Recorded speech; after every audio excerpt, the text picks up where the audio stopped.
ትክክለኛ የደም ስኳር መጠን ለማወቅ መቼ መለካት ይሻላል? ጤና ይስጥልኝ። ዛሬ እጅግ በጣም አስፈላጊ በሆነ ጉዳይ ላይ እንወያያለን።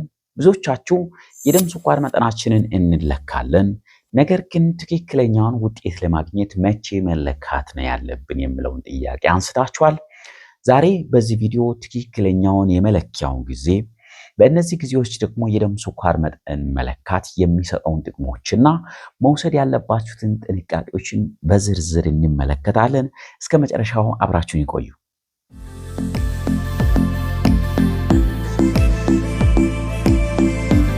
የደም ስኳር መጠን የምንለካበት ጊዜው ለምን ወሳኝ ሆነ ወይም ለምን አስፈላጊ ሆነ? ልክ እንደ አየር ሁኔታ የደም ስኳር መጠን በየጊዜው ሊቀያየር ይችላል። በበላችሁት ምግብ አይነትና መጠን፣ ባደረጋችሁት እንቅስቃሴ አይነትና መጠን፣ በተኛችሁበት የእንቅልፍ መጠንና ጥራት እንዲሁም በሚገጥማችሁ በጭንቀት ምክንያቶች በየደቂቃው የደም ስኳር መጠን ሊቀያየር ይችላል። ስለዚህ በፈለጉት ሰዓት የደም ስኳር መጠን መለካት ትክክለኛውን የደም ስኳር መጠን ልኬት ወይም የጤናችሁን ሁኔታ ላይነግራችሁ ይችላል ማለት ነው። ትክክለኛ የደም ስኳር መጠንን ለማወቅ 4 ጥሩ የደም ስኳር መጠን የመለኪያ ጊዜያቶች አሉ። ጠዋት በባዶ ሆድ ወይም ፋስቲንግ ብላድ ሹገር ቴስት የምንለው፣ ከምግብ በፊት ወይም ፕሪ-ሚል ብላድ ሹገር ቴስት የምንለው፣ ከምግብ በኋላ ወይም ፖስት ሚል ብላድ ሹገር ቴስት የምንለውና ከመኝታ በፊት ወይም ቤድ ታይም ብላድ ሹገር ቴስት የምንለው። እነዚህ ሰዓቶች ለምን ተመረጡ?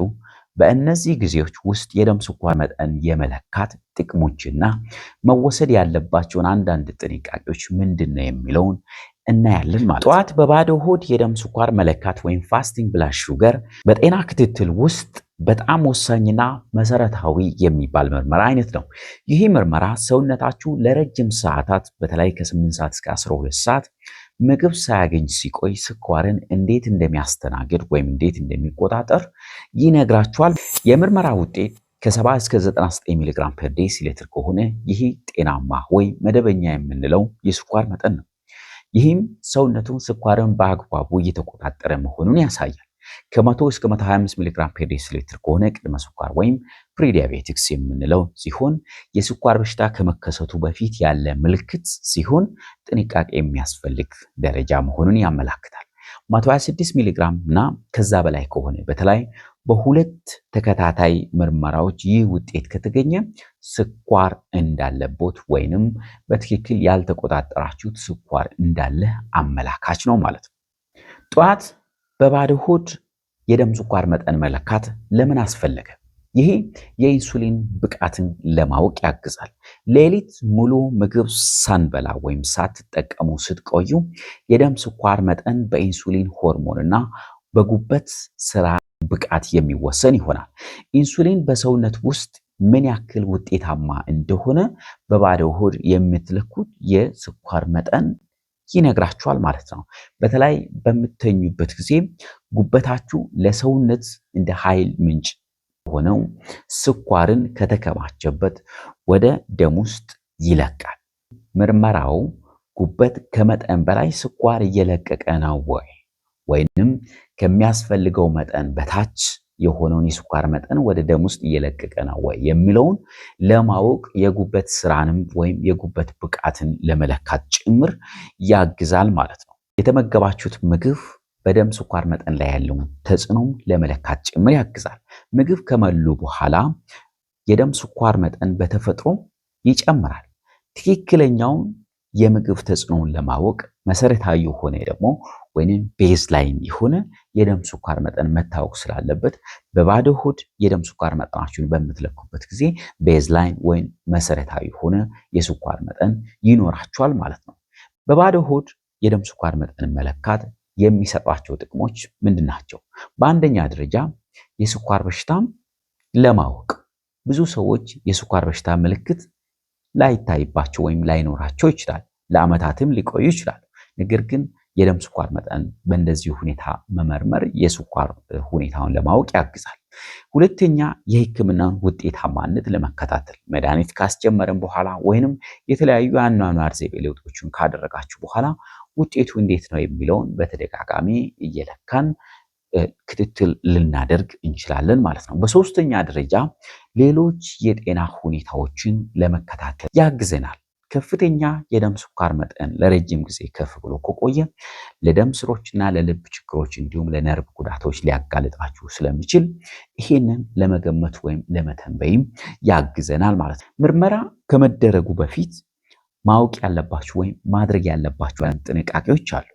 አንደኛ ቢያንስ ለ8 ሰዓታት ቢበዛ ደግሞ ለ12 ሰዓታት ምንም አይነት ምግብ ወይም በተለይ ካሎሪ ያላቸውን መጠጦች መውሰድ የለባችሁ።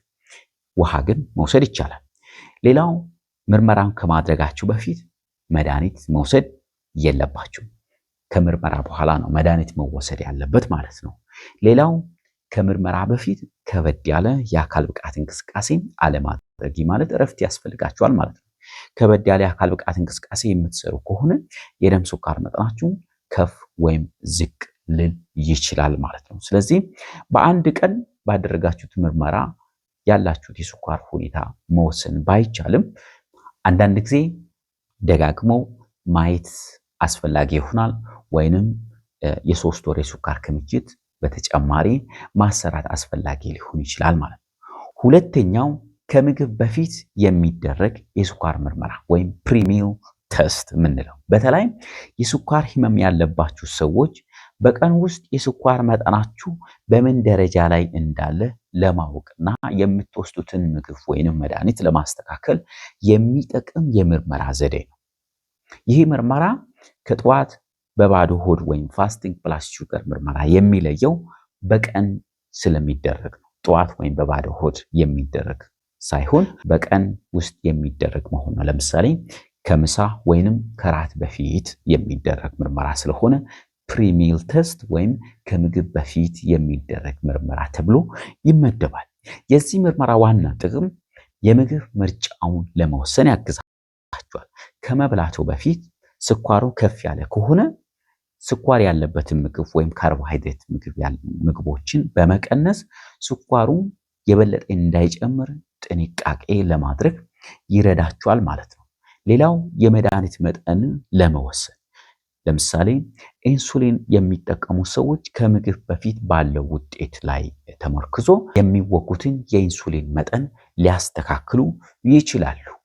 ሌላው ቀደም ብላችሁ የተመገባችሁት ምግብ በደም ስኳር መጠን ላይ ያለውን ተጽዕኖ ለማወቅ ያግዛችኋል። ለምሳሌ ከምሳ በፊት የምትለኩት የደም ስኳር መጠናችሁ ቁርስ ላይ የተመገባችሁት ምግብ ወይንም ጠዋት ላይ ያደረጋችሁት የአካል ብቃት እንቅስቃሴ በደም ስኳር መጠን ላይ የነበረውን ተጽዕኖ ለማወቅ ወይም ለመረዳት ያግዛችኋል ማለት ነው።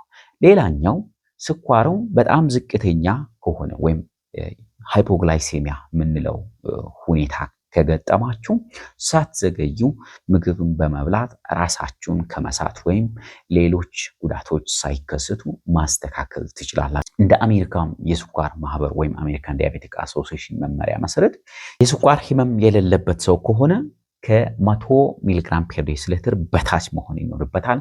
የስኳር በሽታ የተገኘባቸው ከሆኑ ደግሞ አዋቂ ከሆናችሁ ከምግብ በፊት የምትለኩት የስኳር መጠን ከ80 እስከ 130 ሚሊግራም ፐር ዴሲሊትር መካከል ውስጥ ቢሆን ተመራጭ ነው ማለት ነው።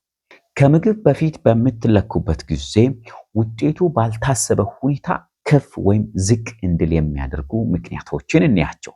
አንደኛ ቀደም ብላችሁ የተመገባችሁት የምግብ አይነት፣ ሌላኛው የአካል ብቃት እንቅስቃሴ ከመለካቱ በፊት ከባድ የሆነ የአካል ብቃት እንቅስቃሴ ሰርቶ ከሆነ የደም ስኳር መጠን ከፍ ዝቅ ሊል ይችላል።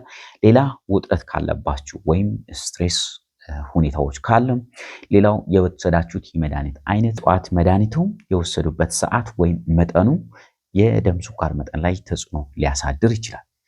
ሶስተኛው የመለኪያ ሰዓት ከምግብ በኋላ ወይም ከ1 ሰዓት እስከ 2 ሰዓት ፖስት ፕራንዲያል ፖስት ሚል ብለድ ሹገር ቴስት የምንለው ምግብ ከበላችሁ በኋላ የደም ስኳር መጠን በምን ያክል መጠን ነው የጨመረው ወይንም ሰውነት ምን ያህል በብቃት የደም ስኳር መጠንን እንደሚቆጣጠር ለማወቅ የሚረዳ ወሳኝ የሆነ የመለኪያ ዘዴ ነው። ብዙ ጊዜ ይህ ምርመራ የሚደረገው ምግብ መብላት ከጀመራችሁት ከ2 ሰዓት በኋላ ምግብ በልታችሁ ከ2 ሰዓት በኋላ ሳይሆን ምግብ ከወሰዳችሁበት ደቂቃ ጀምሮ 2 ሰዓት ቆጥራችሁ በዛ 2 ሰዓት ውስጥ መለካት ማለት ነው። እንግዲህ የዚህን ውጤት እንደ አሜሪካ የስኳር ማህበር ወይም አሜሪካን ዳያቤቲክ አሶሲዬሽን መመሪያ መሰረት ከ140 በታች መሆን አለበት አንድ ሰው ጤናማ ከሆነ።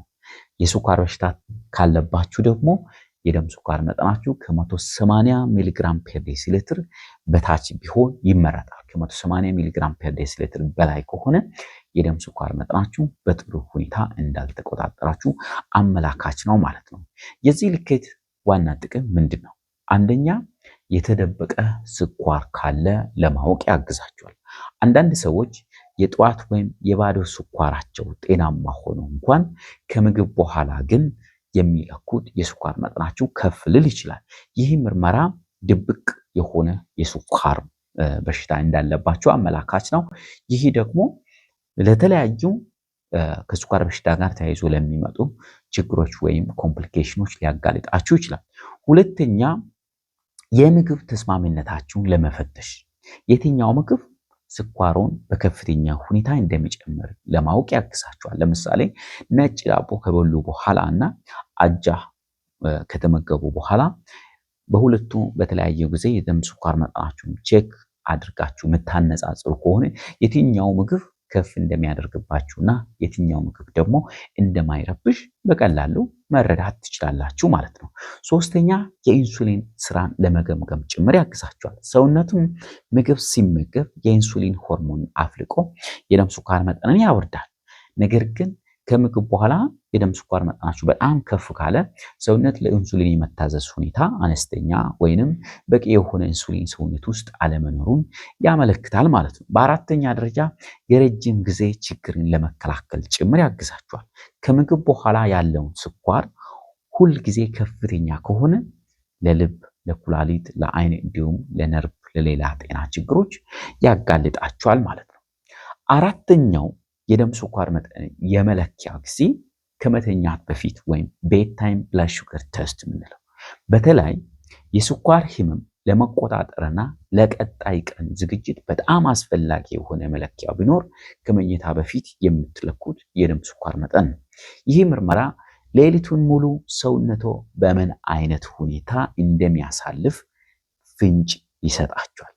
በዚህን ሰዓት መለካት ዋና ጥቅም የሌሊት ስኳር መውረድ ወይም ሃይፖግላይሴሚያን ለመከላከል ያግዛቸዋል። በሚተኙበት ጊዜ የስኳር መጠን በጣም ከቀነሰ ራስን እስከ መሳት ወይም ለከፋ አደጋ ሊያጋልጥ ስለሚችል አንዳንድ ስናኮች ወይም ቀለል ያሉ ምግቦችን ወስዳችሁ እንድተኙ ያግዛቸዋል። እንዲሁም የጠዋት ስኳር መጠንን ለመገመት ይረዳል። ከመተኛቱ በፊት ያለው የስኳር ቁጥር ከፍ ያለ ከሆነ ጠዋት በባዶ ሆድ የምትለኩት ውጤት ከፍ የማለት እድሉ ሰፊ ነው ማለት ነው። ይህ ደግሞ የራት ምግቦ ወይም የመድኃኒት መጠኑን እንዲያስተካክሉ ይረዳቸዋል ማለት ነው። የራትና የማታ እንቅስቃሴ ተጽዕኖ ለማወቅም ያግዛል።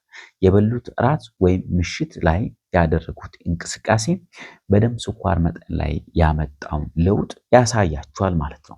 የደም ስኳር መጠኑ ከፍ ካለ ከመተኛቱ በፊት የተወሰነ እንቅስቃሴ ማድረግ ወይንም የምተኙበትን ሰዓት ትንሽ ገፋ አድርጋችሁ እንድተኙ እና የደም ስኳር መጠንን እንድትቆጣጠሩም ሊያግዛችሁ ይችላል። አብዛኞቹ የስኳር በሽታ ታማሚዎች ከመተኛት በፊት ሊኖሩ የሚገባው የደም ስኳር መጠን እንደ እድሜና እንደ ጤና ሁኔታ ቢለዋወጥም አጠቃላይ መመሪያ እንደሚለው ከሆነ ከመተኛታችሁ በፊት ያለው የስኳር መጠን ለጤናማ ሰው ከ110 እስከ 120 ሚሊግራም ዴሲሊትር እና ከዛ በታች ቢሆን ይመረጣል።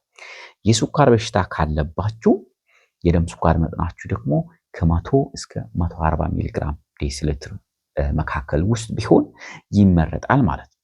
ውጤታችሁ ሊተኙ አካባቢ የደም ስኳር መጠናችሁ ከ90 ሚሊግራም ፐር ዴሲሊትር በታች ከሆነ ይህ አነስተኛ የስኳር መጠን ስለሆነ ሃይፖግላይሴሚያ ወይም ሌሊት ላይ በበለጠ ሁኔታ የደም ስኳር መጠናችሁ እንዳይወርድባችሁ አንዳንድ ስናኮችን ወይም ቀለል ያሉ ፕሮቲን ወይም ፋይበር ያላቸውን ቀለል ያሉ ምግቦችን መውሰድ ሊኖርባችሁ ይችላል።